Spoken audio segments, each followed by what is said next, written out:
রাত 8:20।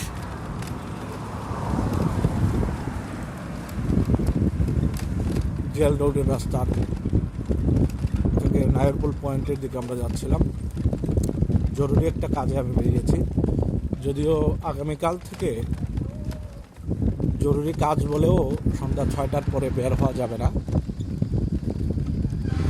সরকার নতুন করে নির্দেশনা দিয়েছেন, পরিষ্কার করে সেখানে বলে দেওয়া আছে সন্ধ্যা 6টার পরে অতীব জরুরি কাজে যারা নিয়োজিত রয়েছেন, স্বাস্থ্য বিভাগে যারা কাজ করেন, চিকিৎসক, চিকিৎসা সেবায় নিয়োজিত সহযোগীরা, সরকারিরা, তারা টেকনিশিয়ান, এই সকল যারা আছেন তারা শুধুমাত্র থাকবেন,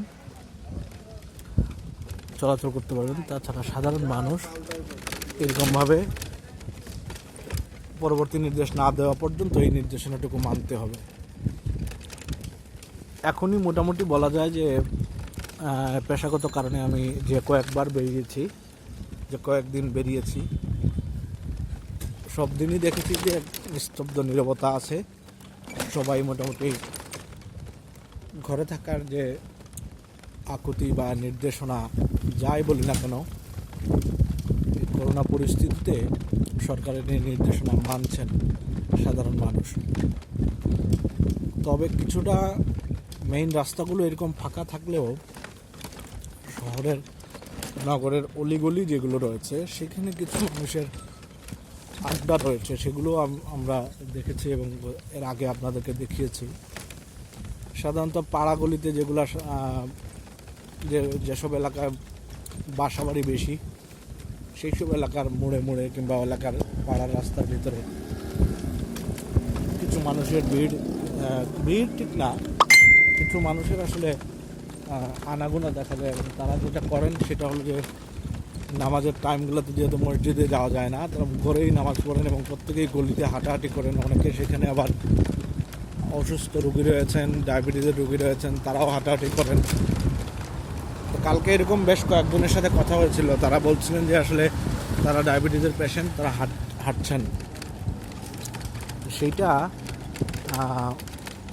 তাদেরকে তো আবার নাও করা যায় না, কিন্তু তারা এটাও বুঝেন যে এই অবস্থায় আসলে হাঁটাহাঁটি বা বাইরে ঘোরাফেরা টোটালি ডায়াবেটিস রোগীদের জন্য ঠিক না।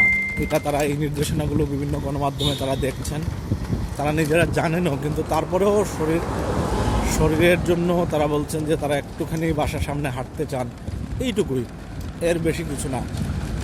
তবে আইনশৃঙ্খলা বাহিনীর উপস্থিতি তারা কোনোভাবে টের পেলেই তারা কিন্তু সরে যাচ্ছেন, তারা সেখানে থাকছেন না, বাসায় ঢুকে যাচ্ছেন। এর বাইরে সাধারণত খুব বেশি যে মানুষ চলাচল করছে এটা বলা যাবে না। আমরা এখন কুমারপাড়া গলি দিয়ে যাচ্ছি।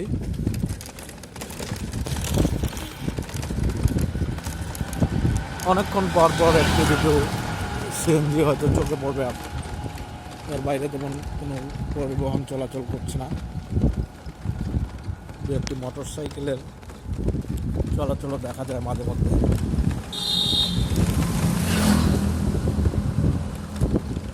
রিক্সা আছে কিন্তু পরিমাণে খুবই কম।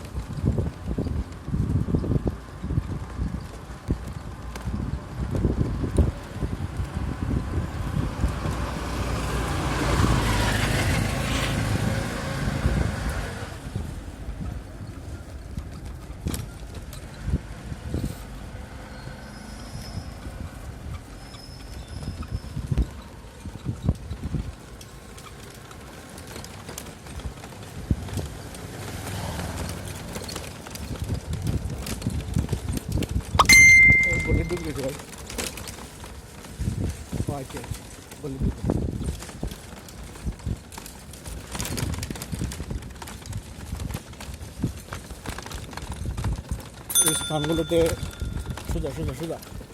এই স্থানগুলোতে প্রচুর মানুষের আনাগোনা চোখে পড়ে এবং সাধারণত বলাই যায় যে জরুরি কাজ ছাড়া কেউ বেরোচ্ছেন না। মানুষের ভিতরে এইটুকু সচেতনতা ইতিমধ্যে মানুষ সচেতন হয়েছেন বলেই আমরা ধারণা করতে পারি। কারণ আসলেই জীবনের ঝুঁকি নিয়ে কেউ চান না বাইরে ঘোরাফেরা করতে। ও পয়েন্টে আসছি।